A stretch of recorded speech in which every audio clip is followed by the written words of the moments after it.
This is by far the worst case of improper financial management I have ever seen. What's up, everybody, and welcome back to another video. And today we're continuing our YouTube week by diving back into the terrifying world of finance content on TikTok. If you're wondering what a YouTube week is, I'm referring to my upload week, which is Tuesday through Saturday, where I try to upload a video every day from a wide variety of topics, which is 5 videos a week. So if that sounds like something you're interested in, consider subscribing to the channel. And with that said, let's get straight into some of these TikToks. We're gonna be starting out with a bang, and our first TikTok covers a woman who has a $2,000 car payment, and that's not all. The payment is for a Honda Civic. This weekend I went viral for my $2,000 car payment for my Honda Civic. So here's the cost breakdown of the car. Base, $28,395. Title fee, $165. License fee, $151. County fee, $15. CVR fee, $35. State tax, $2,446. County tax, $287.77. Documentary fee, $347.26. And Honda Care for 4 years,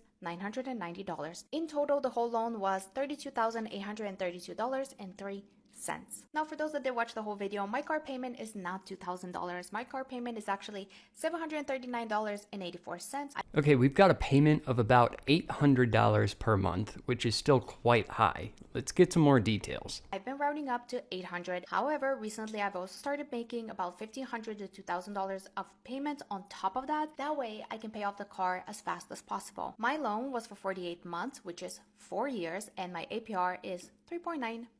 And I'm honestly not surprised that video went viral, because there's nothing more that people love to debate on TikTok than car payments. Now, this is actually a rare example of a proper way to handle a car payment. She clearly has good credit to get that interest rate, and she decided to choose a shorter term of 48 months to not let that interest continue compounding.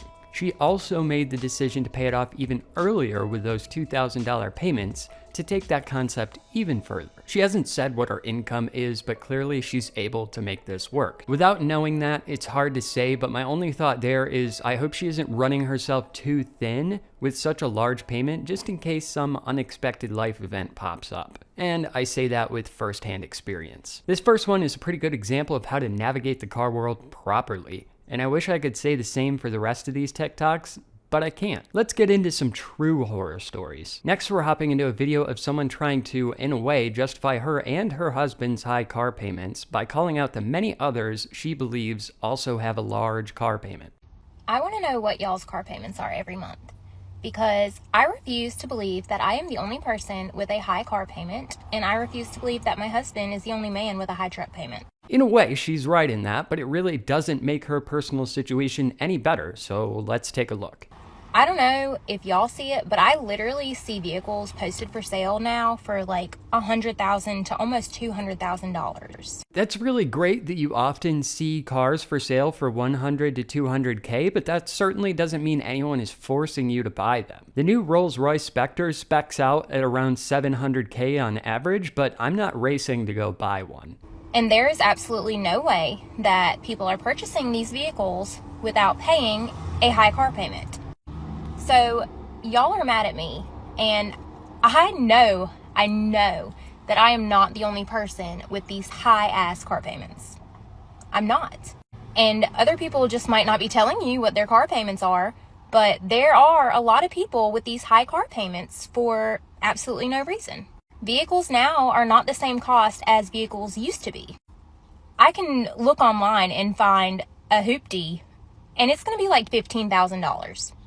That is a lot of mental gymnastics right there. You can certainly still get a good car for $15K. I mean, Hertz is currently selling used Teslas for around that number, and I certainly wouldn't refer to those as hoopties, depending on how you feel about Tesla, of course.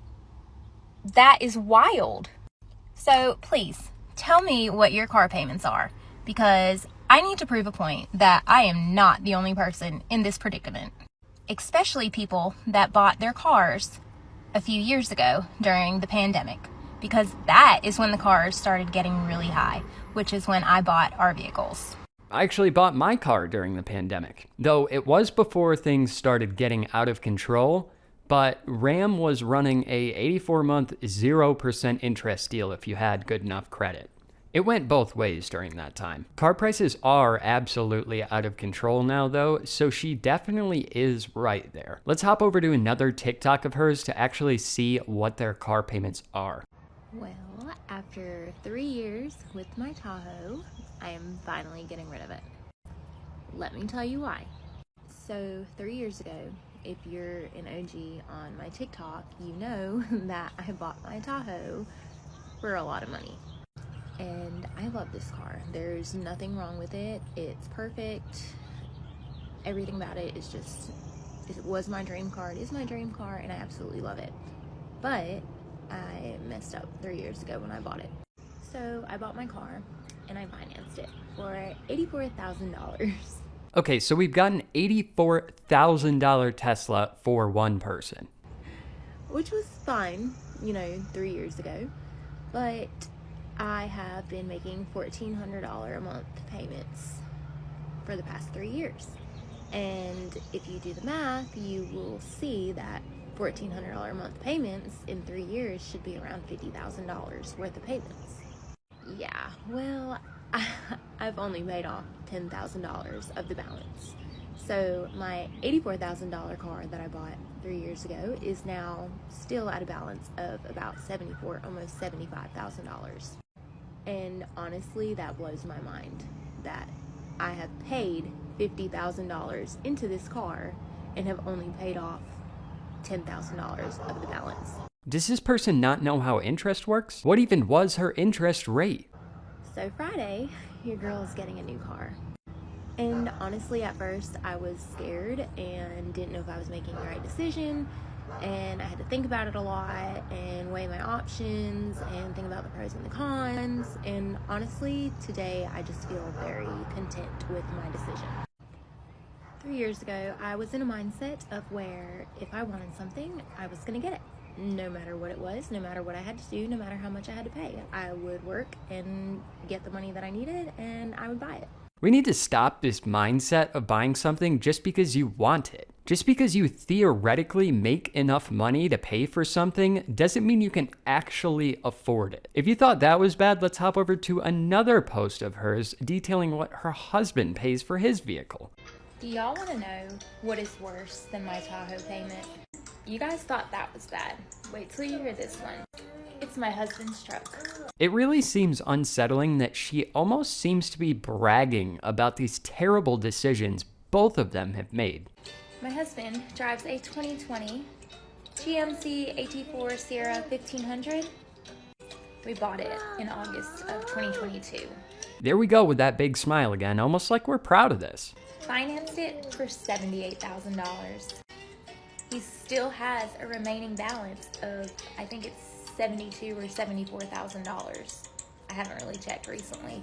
So we've got only a 1500 class truck for what looks like a middle class family on top of this 6-figure Tahoe. Let's watch on. His payments are $1,600 a month. So y'all thought my $1,400 Tahoe payment was bad. His truck payment is $1,600 a month with an APR of 14%. I am literally lost for words here. Absolutely, under no circumstances whatsoever should you ever finance any large amount, let alone $78,000 at a 14% interest rate. And what's with the fact that she seems to almost be justifying her abomination of a car payment by letting us know her husband's payment is even higher? So yeah, y'all stop coming after me for my bad finance decisions and go after him because he fucked up too. Oh no, we're going after both of you on this one. Too bad he didn't buy his truck for him. I did. So yeah, I messed them both up. Oh, so there it is. She bought the car for him. This is starting to make sense now, although the husband absolutely should have put a stop to his wife buying something like this for him before it even happened. Oops. So maybe we should just let his truck get repossessed and keep the Tahoe, because a $1,400 Tahoe payment is a whole lot better than a $1,600 truck payment. Or maybe we should just let them both go back because we have the Audi now and don't need either of the car payments. Oh, great. Even better. They bought a third car. This right here is exactly how you get foreclosed on, or kicked out of your apartment, or get a repossession. All of these things will severely impact your ability to get similar contracts in the future. So looking at this with a closer lens, if these guys continue to keep these cars and dog it on the payments, they could easily pay over $200,000 in interest over such a long term. They really need a solution, and they need it fast. Let's jump over to another TikTok of hers to see how they fix this. We did, started to cry, then remembered, I just won my first Grammy! I really just hate how she seems so proud of this. The only smart thing they actually did here was blast this out to the world on TikTok and probably got a good amount of ad revenue. At least they got some extra cash from that. They clearly already had bad credit and just totally torched it with a repossession. Remember that a repo will stay on your credit report for 7 years. 7 years. Hopefully they don't need to take out any sort of loans for the next 7 years, and I pray that they don't take out any loans, because anyone who would take them on would offer a predatory interest rate. So I did some research, and it looks like she does some pretty cool photography for a living, plus the TikTok stuff.